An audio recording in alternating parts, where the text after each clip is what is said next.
Hey, yo, yo, yo, what's up, guys? Welcome to the Scream Scene. Jody Dean here. Got my co host Krista with me tonight.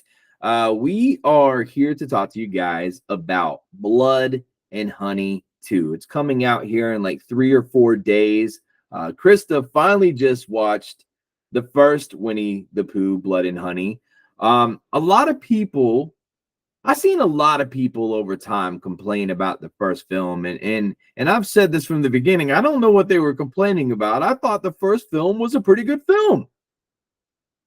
I don't know. I What was about you? What did you think?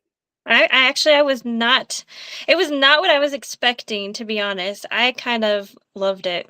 It's my type of horror, and I thought there was a decent storyline there. And I liked how it started out with the narration like you would see in a like Winnie the Pooh cartoon back in the day. I Yeah. loved that aspect, and then it just turned super dark really quick. I loved it. Well, let me tell you what and I know I'm coming from a filmmaker standpoint here, but here's what I loved about it. I thought Winnie the Pooh looked awesome. I loved the lighting. I loved the way it was shot. There was so much about it cinematically that I thought was good. Definitely, you get the feel of an indie horror. You know that's what it is. But it looked like a great indie horror. And the end result, I watched the film and I was like, man, that was pretty good. Was it a 10? No, but that's okay. I think that there's so much room there's so much more that they can do with what is now about to become a franchise because part two is coming out. I can't wait to see what they do. Actually, to be honest with you, they just dropped the trailer tonight. Um, as we're making this right now, the trailer has just came out. So I didn't even watch it before we started this interview, but that's going to be a whole nother conversation. Um, they say that part two is everything that people wanted in part one. What do you think they wanted in part 1? Because I got what I wanted out of it. I don't know if people wanted more blood, gore, and guts or more sex, but when I'm thinking about part one, they had everything in there that I wanted. Yeah, it was just a good film. There's been several times where I've said, "Hey, let's put on Winnie the Pooh, Blood and Honey again," and everybody else around me is like, "No, no." I'm like, "What?" It's crazy that people feel that way about things that I can be so ecstatic about. It goes to show you, man. Different strokes, different folks.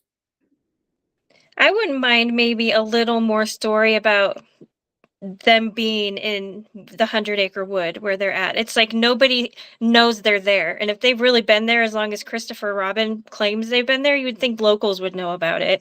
And they'd warn people from going, staying at that. It looked like an Airbnb cabin they stayed at. Why would they be renting out an Airbnb if there is this, inbred bear running around? That is a damn good point, Krista. Um, yeah, and there you go. There's so much more they can do with this story. One thing I think is crazy is that we're starting to see a lot of these Disney movies. And at first, I didn't know if it was just like another AI generated hoax or what, but we're starting to see a lot of promotions out there and a lot of production dates ending up on IMDb for Disney horror films. So I did some research, and what I found is a lot of copyrights, a lot of like things have ended in the last few years, and that's why this was even possible. Mm. Who was one of them, and supposedly there was a conversation at Disney where they had thought about possibly shutting down production on Winnie the Pooh, Blood and Honey, and they didn't because they said anybody that is a Disney fan would know that that is not a family friendly movie, and there was enough horror in it for them to say, we don't think that this is a problem. We don't think that this is going to hurt our image. They know it's not coming from us. I didn't associate Disney with that in any way, and it did cross my mind too, like, how are they legally allowed to do this? You can't sell certain things on eBay, for example. Like, how are these people selling these movies? I didn't realize the copyright had ended. That makes total sense. Yeah, I was looking at other copyrights that are ending soon, and I was just thinking, I wonder if there's anything I would want to touch out there. Popeye is ending soon. The copyright for Popeye. And Alicia said, "Oh, you could do Popeye the Killer Man," and That's great. it does sound cool, and I hope somebody does it. I don't think that will be something that I will touch, but it goes to show you that in the horror arena, there's so much that people are going to be able to dive into and that we can look forward to. I hope somebody does make a killer Popeye. I think that would be pretty badass. He's already, I mean, yeah, he's already got, he could like stuff people in cans of spinach and so, no. Oh my God. Just bludgeon somebody to death with a can of spinach or feed them so much spinach that they just blow up. One of the deadliest sins, gluttony. Yeah, take out his, poke them in the neck until they bleed to death. It used to be healthy, not so much anymore. Spinach. Yeah, it's oh my God, that just gave a memory. When I was a kid, in order my mom to make me eat my vegetables, she would tell me, if you eat your spinach, you'll be big and strong like Popeye. And I didn't want to eat the spinach, but when she would say that, I'm like, I want guns. So I would eat the spinach, and then it wouldn't happen. And I'm like, you liar. And she's like, no, it takes a while. It takes a while. And once I figured out what she was doing, I'm like, That's funny. That'd be interesting. I'd watch it. I don't know that it would be something that would be on the top of my list, but I would yeah. watch it. I think olive oil would creep me out more than Popeye. Ooh, yeah, She's there's crazy. so much to do there. But I heard the copyright for Betty Boop is going to be ending.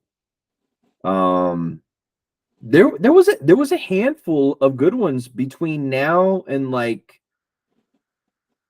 the next 7 years. There's a lot of things that are going to be open, and they say that people will be able to touch them without any repercussions, without any consequences. I guess the argument would have been for Disney, if they did want to sue,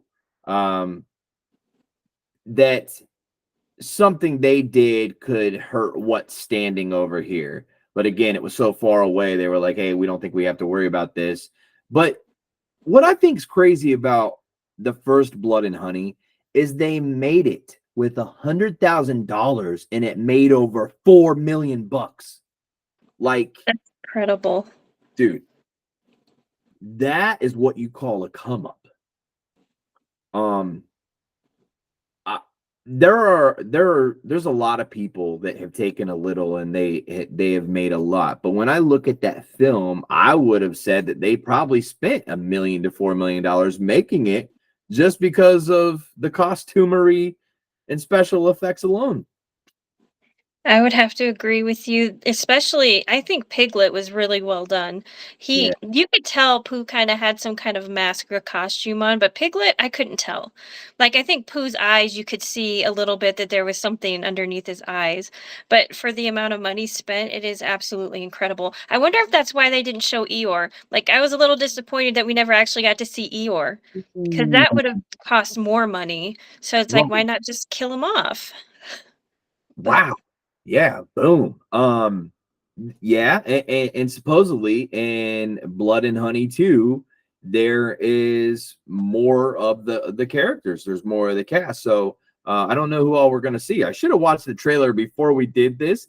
However, I have some big news for people out there. I'll just leave it open right now. I won't say it until it's done. I'm one of those people, man. But there's something big cooking. So definitely make sure your notifications are, you're liking, commenting, subscribing, sharing the videos. Would you want to watch Blood and Honey 2 based on your feelings about 1? I would. I totally would. I want to see what's going to happen with Christopher Robin, to be honest. I like how they kind of drug his part out, and knowing that he actually, you said, was the producer or of the. Yes. The guy, they've switched out who is playing Christopher Robbins for the second one, and the guy that's playing him in the second one is the producer of the film. So he's got money in it and he's acting in it, which is really cool. I mean, hey, that ring any bells right there. You know, I just had an interview with Jeremy Rudd. His new horror film, it's a slasher. It's called Diced. It's on Prime and Tubi right now. Him and I had a lot in common because like me, he didn't film his movie, but he edited, he put the music together, he played many roles, and there's not a lot of people doing that. So I think we're starting to see more of it because people realize how much you can do with less nowadays. You know what I mean? Like back in the day, people were so about, hey, you stay here, you do this, you do that. And now people realize some of those positions are really, you don't need. I mean, we don't need we don't need a script supervisor on part 2 of Mallet. We have it, but we don't really need it. I could Right. supervise my own script. I mean, I'm filming it, editing it, doing the lighting, doing the special effects, makeup. I can't supervise a freaking script, You kinda do live action supervising and live action editing, so if you don't like something, you just redo it and change the lines and make it to where it is that you do love it, so it makes sense that you wouldn't need an extra person behind you taking your creative control away, because we know you don't like that. Yeah, no, it does. It makes me feel incomplete. Um, but no, I'm super stoked about Blood and Honey too, and hopefully that's going to get some better reviews than the first one. I'm always shocked when I see people rip a good movie apart. Um, it kind of hurts my heart a little bit because my first time ever watching the film, I really enjoyed it. And then I've met nothing but people with something hateful to say ever since about the film. And I don't get that. So hey, I just thank God that people haven't ripped my film apart. But I'm sure it will probably happen at some point. It goes to show you can put a lot of work into something and you can love it, but it's just not for everybody. Sad. I loved it. It had all the elements that I was looking for in a horror movie. You had that chick in the hot tub who didn't know she was being stalked, and then, Yeah. she makes the decision to go back to relaxing when she knew somebody in that photo was like, really? Come on, lady. It's like you're just waiting for that moment to see what happens to her. It I love was that scene. I thought it was really yeah. good. One thing I loved about that scene, besides the chicken and hot tub, was the Mhm. lighting on that scene was so nice. They had that scene looking good, man. And yeah, the gore and when Pooh's eating his blood and honey together. Oh my god, it's so sick. It's so sadistic. I was just like, man, I want to see Right? more of this. Wasn't he was crying honey, wasn't he? Wasn't it like coming out of his eyes? It was Yes, insane. it was great. What are people Right. talking about? Stop it. Everybody out there, rewatch that movie. I don't know what you're doing. Well, definitely, guys. Again, there's so many reasons to stay notified here on the channel. Go watch the new trailer for Blood and Honey too. And after they've changed the way that Pooh looks in part 2. By the way, Oh, I wow. did see a poster and I did see some behind the scenes pictures, and he looks different, but in a great way. I like the first one, but they've changed it up, and the guy who's playing him is like 6'5". Wow. Yeah, Wow. huge, huge. Guy is huge. Love Is you it guys. he's not creepy enough, sorry. I know. No, no, you're right. Yeah, it's fucking, everything's scarier when it's bigger. But we love you guys so much. Thank you for your support watching here. We got some interviews coming here for you over the next few days. Make sure you stay peeled. We'll see you guys next time. But until then, sweet nightmares.